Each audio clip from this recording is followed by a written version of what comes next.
Well, it's the day after the night before. We got into this campsite at 3:30 in the morning, something like that.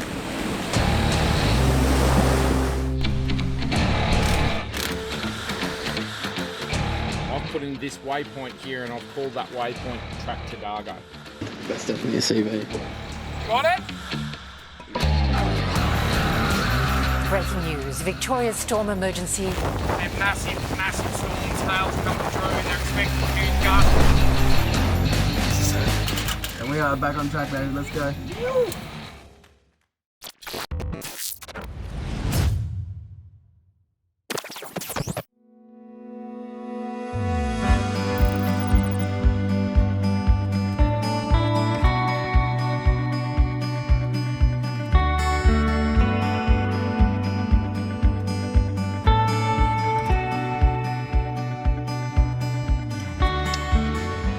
Morning guys, well it's the day after the night before. You would have seen in the last episode what we went through. That was just hardcore. We got into this campsite at 3:30 in the morning, something like that. By the time we set up, it was like, I don't know, might have been close to 4 in the morning. Everybody's just absolutely wrecked. It got wild. Like after we turned the cameras off, we were like, look, we'll go find camp, and we had to keep pushing. We're on that single trail on that Cynthia track, and if you've ever been there, you know there is literally nowhere to pull up. There's nowhere that you can stop. So we had to push for hours and hours and hours after we finished up. And now it's carnage all around the campsite. Come with me, I'll give you a quick walk around. We've got one girl down, just down here. May's been down there for maybe an hour or so. Big Bob Dog's cooked. He's passed out. Twins are over there doing some maintenance, and then Rex and even camera crews just absolutely had it. But this is the spot that we've ended up on. I'll give you a quick look around camp.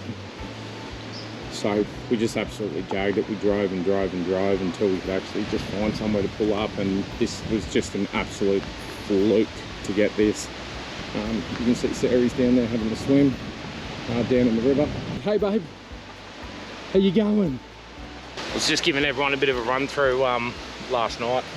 Last night. You should see up at the campsite. Dad's out, Yeah. Mia's out, both the camera boys are out. I feel bad, that's why I kind of snuck down here and just wanted to cool down a little bit. It was so wild, but it was good though, eh? It was good. Wasn't it worth it? It was good. And we all slept in a bit. I think everyone's okay. Yeah. So today we're just going to give everyone a down day today. We're just going to hang around the river. We're going to stay here again tonight, let everyone reset. And just, tomorrow we'll keep on keeping on. We've still got some really, really big stuff coming at you in this episode. So one of the most famous tracks in all of Australia. We're going to hit it. Definitely the most famous track up in the High Country. So stay tuned, and we'll come back to you a little bit later on. Doesn't get much better than this though. It doesn't get any better than this. One more look. Big High Country. I can't believe it's taken me so long to get here. But this is going to be the first of many, many, many trips.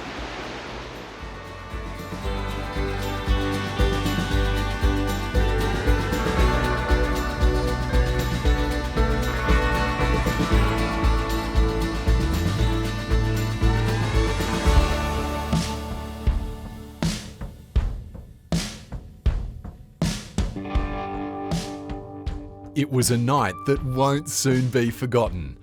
After spending hours winching the entire convoy up a steep incline, the crew then spent another few hours just trying to find a spot to camp. Eventually, the track opened, and now Justin and the crew are spending the day beside the river. And as the camp awakens, it's time to assess the damage from yesterday's events.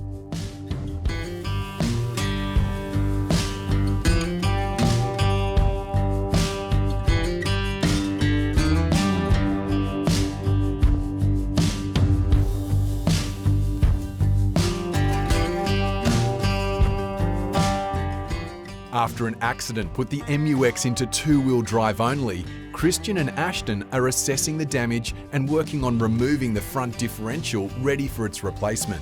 The team back at Patriot HQ on the Gold Coast scrambled overnight, and with the help of Chris from Bairnsdale Isuzu, have overnighted all the necessary parts to the Dargo Hotel. Okay, so we got the diff out, the diff out now, and you can see the hole which is in the bottom of it from when I came over that hill and did punch it on a rock.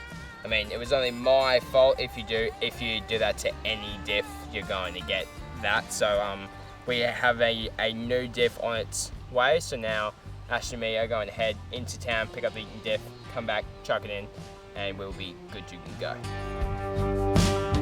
Okay, we're here at the moment. I've put in this waypoint here and I've called that waypoint track to Dargo.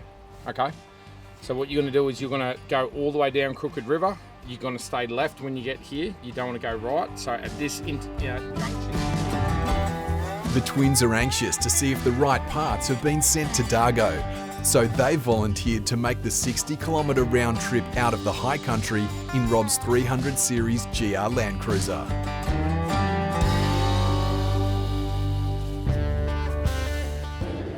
Alright, we're going to start this a segment here at this nice crooked river crossing, as you can see in front of us. We're in Rob Dog's GR 300 and we are on the way to pick up a new differ for the MUX. Oh, that's actually decently deep.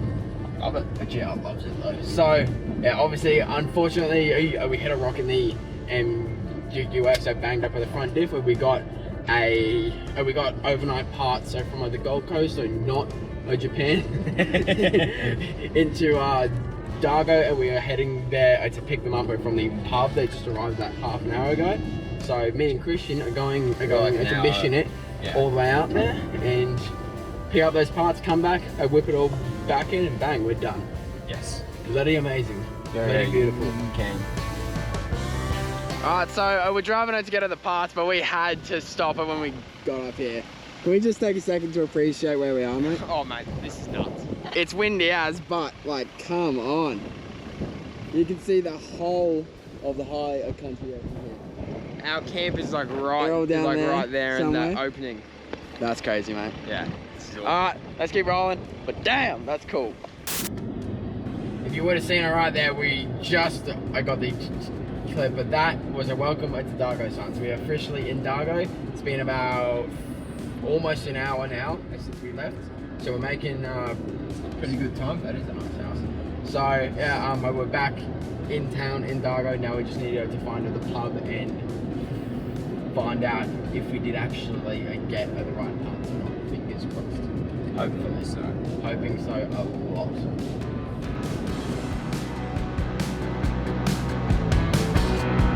Pretty sure that's it. Okay, how you can tell, baby? Oh, that was quick. Yeah, I'm gonna guess that that's where we're going. So let's have these. Big and Carlton. I go up on the top. Fingers crossed.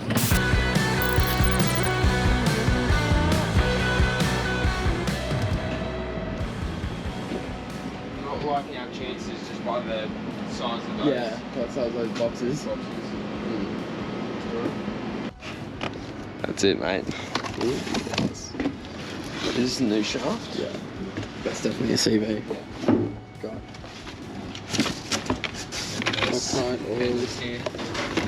Bloody Mate. Lovely. We're on. So on. Nailed it.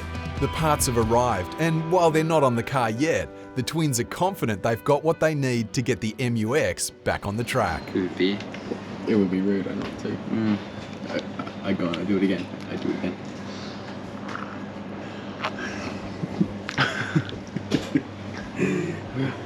How cool is this pub?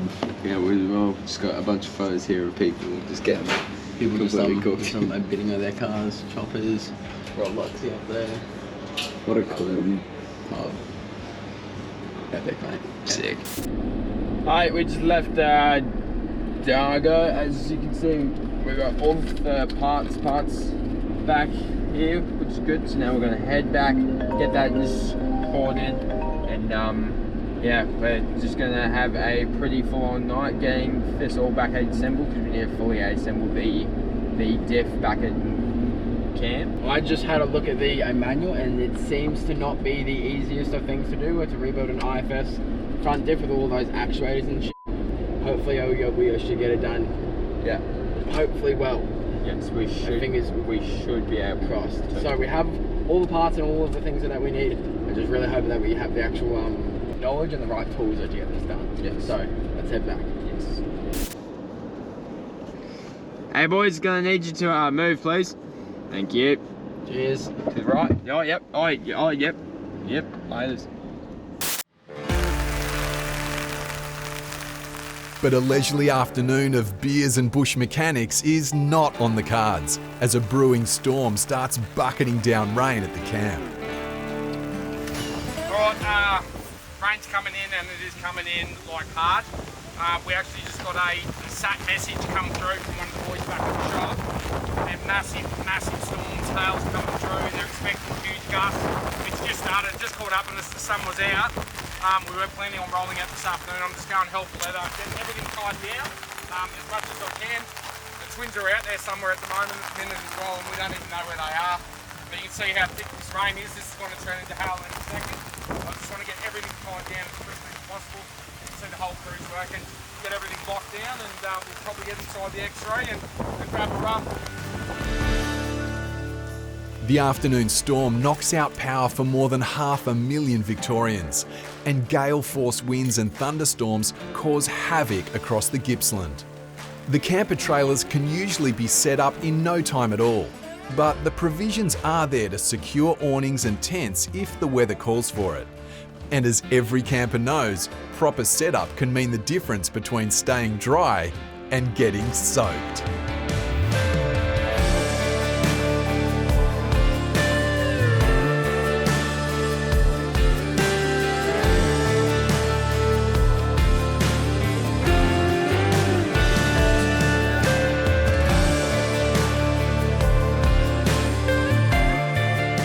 Just like that, the storm is gone.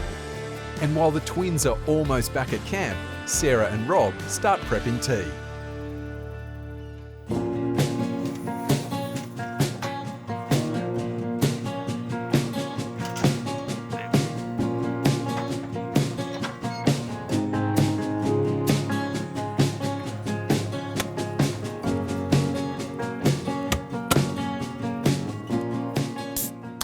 Cheers.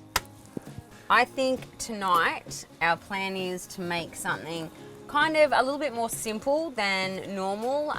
We have looked at the weather and the weather is very up and down. So it's kind of, hasn't it been, it's been raining and then high winds and we don't know what's going to happen. So we just thought we'd throw something together nice and easy. And I'm thinking we'll just do a tarragon chicken. Tarragon chicken. Yeah, we've still got the coals though. Yeah, we'll be able to, I think if we just wrap the potatoes. Yeah, and put 'em like on bacon, there. yeah. Yeah, I think that'll be good. We do what we normally do, just Let's make it do work. Yeah. Cool. Perfect. Beer's out of the way. Oh, you can keep Yeah. yours in hand. Yeah, well, I need it. So, got some chicken breast here. This one I've just defrosted a little bit because we're slicing it really thin. It's kind of nice if it's a little bit frozen because you can get a nicer slice.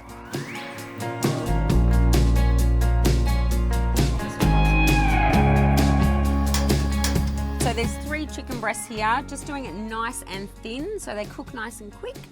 While I keep doing this, Rob, did you want to put, maybe we'll use this one? This one here. Yeah. The bigger one, of course. Put that on and we'll just start to fry them off because you fry the chicken off first and then you remove the chicken and put the sauce together.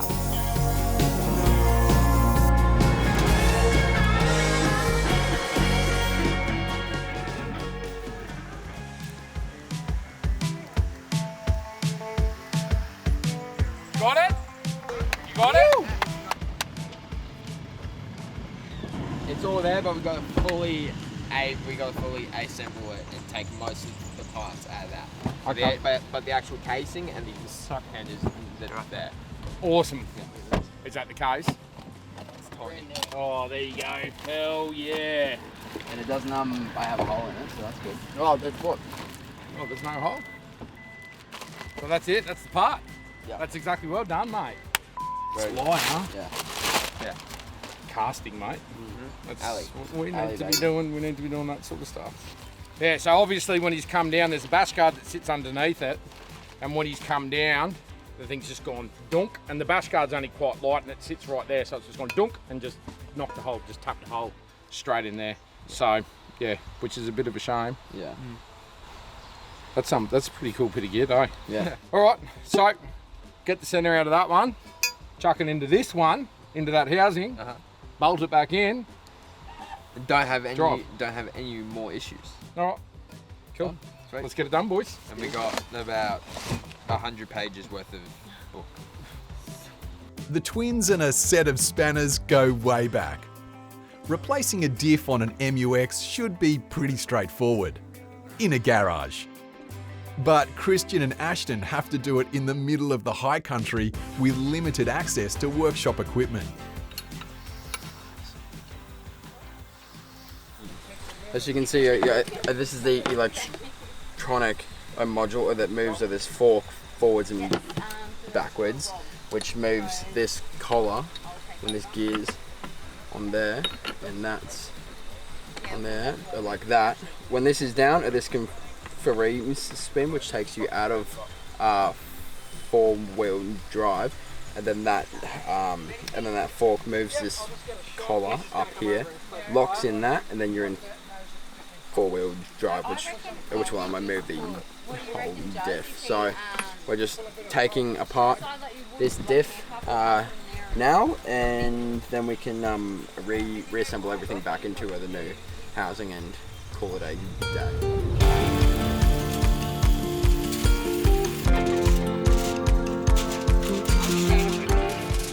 Look at this foil. Have you seen this before? Build boats out of it. You can build a boat with that. You That get it is from so the quick. butcher. Yeah. And that's your plate. That's ideal for camping. Yeah.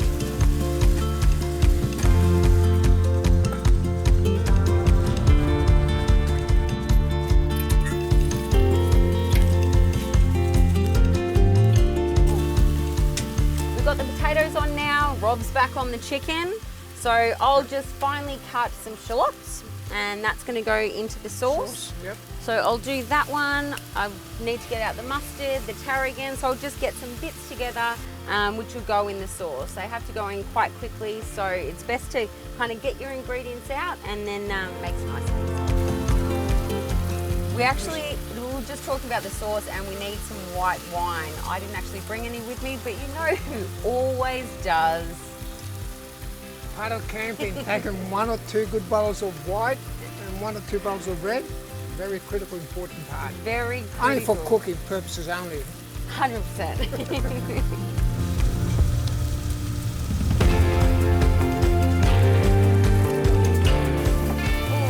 Is that okay? Perfect. I think it'll work. Perfect. And what would I use in cooking? It would definitely get used.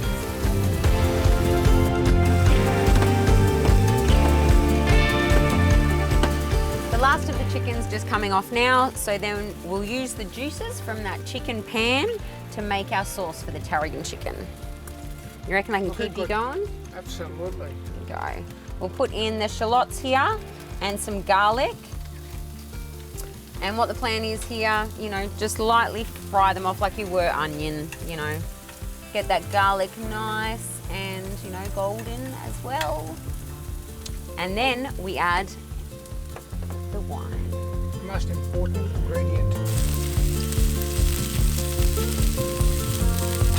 I don't really measure it, but I'd say probably half a cup.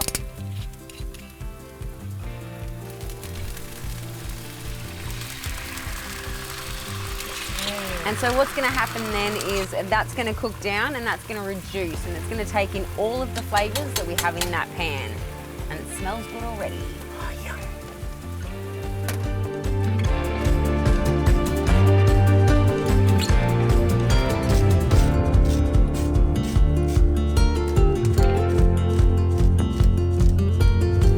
Okay, as you can see here, that wine has really reduced. Yep. So I think now we'll add a little bit of stock. Sometimes I'll do this without adding stock, but we've got stock. Kind of went through the camper trailer, and as you go on through traveling as well, you kind of add, as you're running out of something, or you've got more of something than you thought you would have had, you kind of change your meals around a little bit as you go, don't you? Yeah, of course. So that would probably be just under 1/4 cup of stock. This will reduce for probably, what, 3 minutes? That's all. Not even. And then we'll just continue on with the sauce as that thickens up. What can you hear? And here comes the rain. Coming again. So this could get quite messy, but again, it's always fun. You've got to eat anyway, don't you?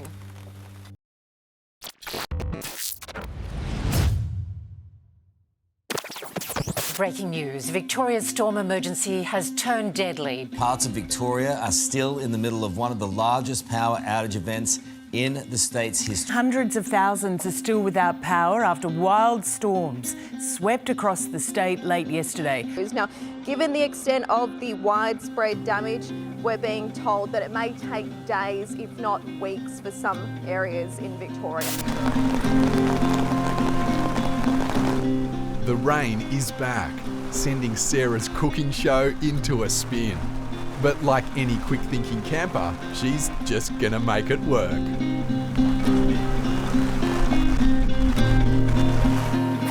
Okay, you can see we're in a storm. So cooking segment is taking a different spin now. Potatoes on the fire, not gonna work. Woo. I'm gonna whack some in the water that I was gonna do with the beans, and we'll just make it work from here.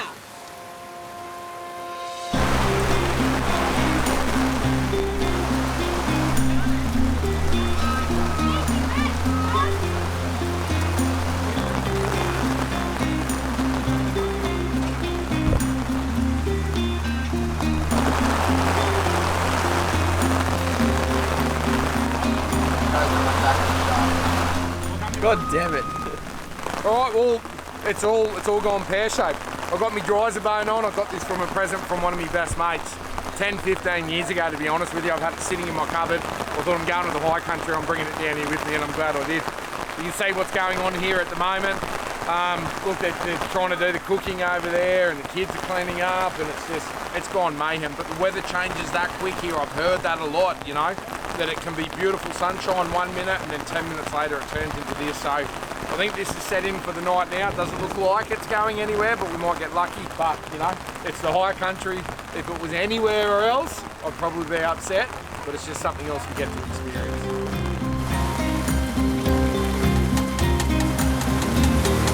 Put a bit of mustard in there, so that's just some Dijon mustard.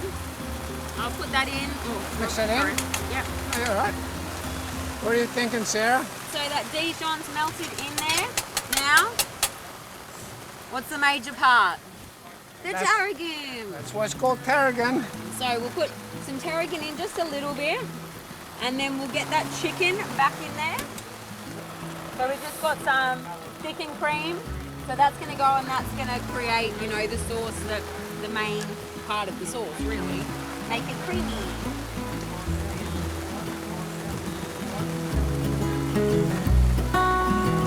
Well, that looks good. It should be good.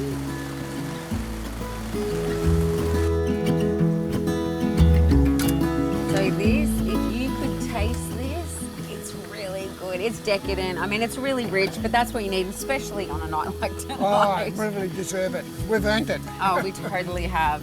So what I'll do, the potatoes are ready, the beans are ready. I'll just serve it up. I'll just do one serve before I do my production for the kids, and then show you guys what it looks like served up. Beautiful. Some of this sauce up in here. It is such a rich sauce, but it is really delicious. Get some potatoes. Of course, now the rain's starting to stop as we boil the potatoes. Which is, oh, what? That's the way it is. Beautiful. I reckon. So just a little bit of parsley on top. Which is all you need. You can put butter on your potatoes if you want, but the sauce is quite rich, so I find that's enough. Salt and pepper on everything. Bon appetit. Yum. There you go, Rob. You're first up. Oh, thank you. That looks delicious. Let's not feed anyone else. Alright, Paul.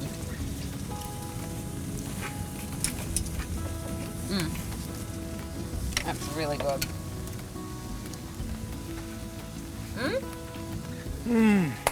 Yum. It's a winner. Good one camping.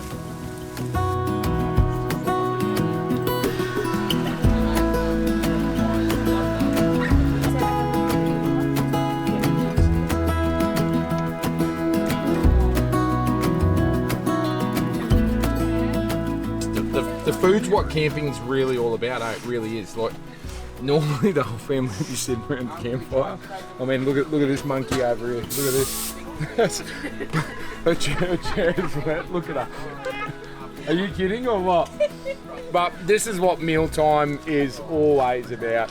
When we're out camping, it just brings everyone together.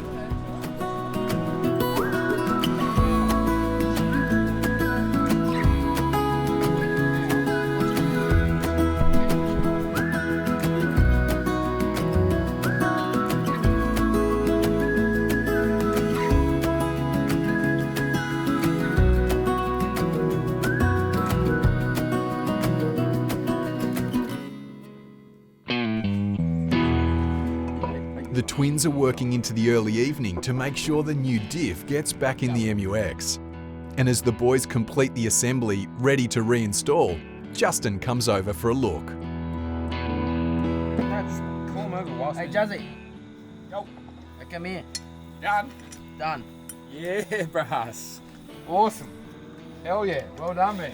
So that should hold oil. That's the goal. That does not hold oil. No. So we go from having a hole in there to not. Sump plug? That's good. No sump plug. Dude, are you joking or what? I'm not surprised, but I'm always impressed. You know, I'm not surprised at all. Like, you two are like, I can't go anywhere without you anymore because you're way past me when it comes to this stuff now. Yeah, I'm really proud of you. Yep. Like, legit. It's just bolts at the end of the day. So Tell a mechanic that. undo that, take it off and put on the new housing. It's easy, mate. Great job, mate. Awesome. Proud of you, mate. Well done. Justin says the boys are so good on the tools because they're used to having to fix their Nissan Patrols. But you can joke all you want, Justin. I can see that proud look on your face, mate. Yeah, mate. Should be there. I'm in there. Yeah, hang on. Let me get as many turns as I can. Yep. All right. That's pretty good. Yeah. I'm just going to Happy? on there. Yep. Oh, you want me on that side now? Actually, It's got to go this way, I think. So, and then bring that.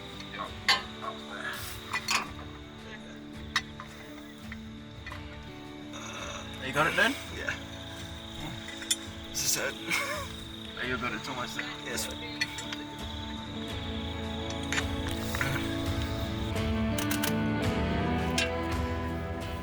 It's well in there, so you can back it off a few turns. Yep. Yeah. Nah, a bit more. Oh, that's enough, isn't it? No. Are you holding it? Sick. Okay, good. That should do it in there. Yeah, that's it. Bring the back down, keep coming down. All right, Ash, turn it now. There we go. That's it. Where did I saw them go? And we are back on track, baby. Let's go. Look at that. Easy, mate. Love it. Do you want to try and find where that my hose went? Alright, so that's it. We are done. Everything is completed, which is a massive milestone. All we got to do is we are just going to let the RTV just rest overnight and completely harden up, and then we'll fill it up with oil in the morning. I will chuck the bash guards on, and then we'll take it for a test drive, which is epic.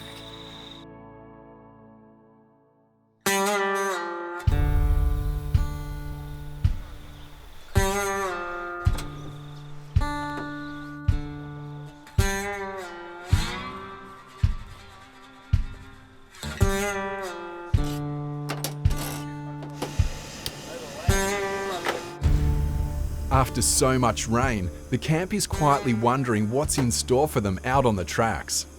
Justin takes the boys down to the river to get an idea of just how much rainfall the High Country got overnight. That's definitely come up. Look at that. It was out there last night. Yeah, I can't really. We were doing the washing just in there, just in that pool there last night. Yeah, and look, remember how much white water was here? Yeah, that's definitely come up. Definitely come up. You can actually see what the log where we were sitting. Yeah, there you go.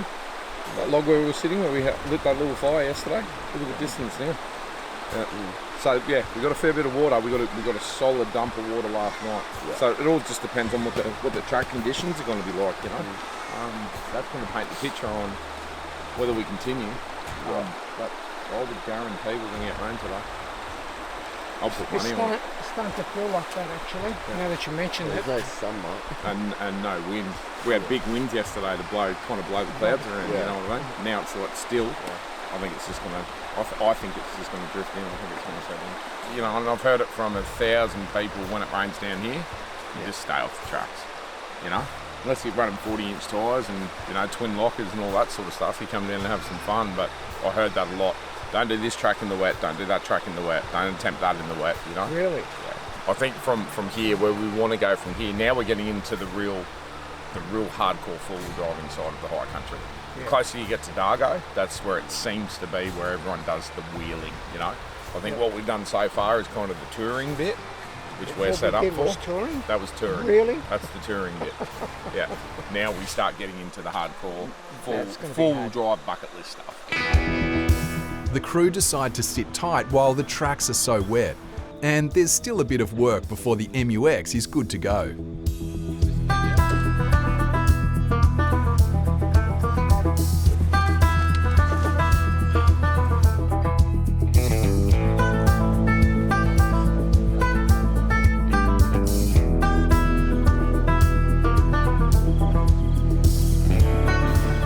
Nothing like the smell of diff oil early in the morning. You don't like use diff oil, smells heaps better than new stuff though, right?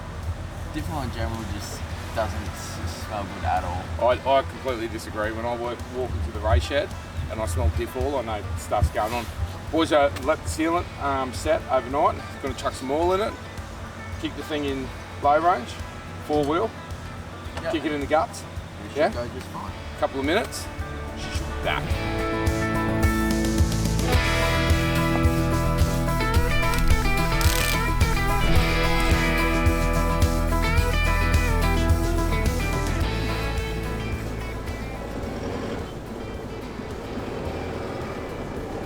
Baby.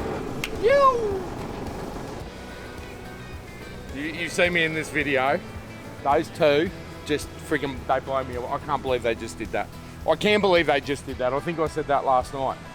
They don't surprise me, but they consistently impress me, these two kids. They're kids. They're 19 years old. You know, they're still kids. They're still learning. There's a lot that they do wrong. There's a long way that they need to go. But when there's a job to be done, they have the never quit attitude, you know. They never say no. They get in, they get the job done. They need that coaching. They need that constant mentoring and that pushing, and I think that's building the confidence in them. But to have the ability to do that, to change a front diff on the side of the track in the High Country, epic, unbelievable. Definitely winning as a dad, as parents. You know, moments like that with these kids, and it's all the learning experience. We've all done it the hard way, right? We've all done it the wrong way.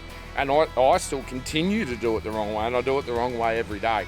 But as long as they're consistently learning and they're achieving, and that's what this is all about, they are achieving, you know, they will be chuffed with themselves. And that'll be a story for the rest of their lives. Hey, remember that time we changed that front diff on the side of the track in Dargo? And that's what this whole experience is about. The Patriot Camper's life, what we do, it is about resilience. That's 100% what it is. You know, the whole thing around all of our products is we go out, we push them, we break them, we refine them, we make them better, and we consistently learn. And, you know, to see those two achieve what they've just achieved, I'm just absolutely stoked. Next time on Patriot Games.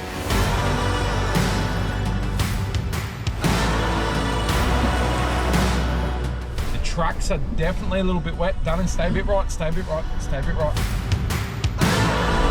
Okay team, we've come up on a corner that's a smidge tighter than anything we've done.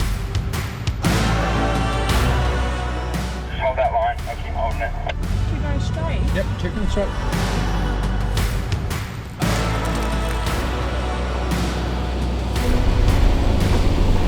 Oh mate, she's just chilling.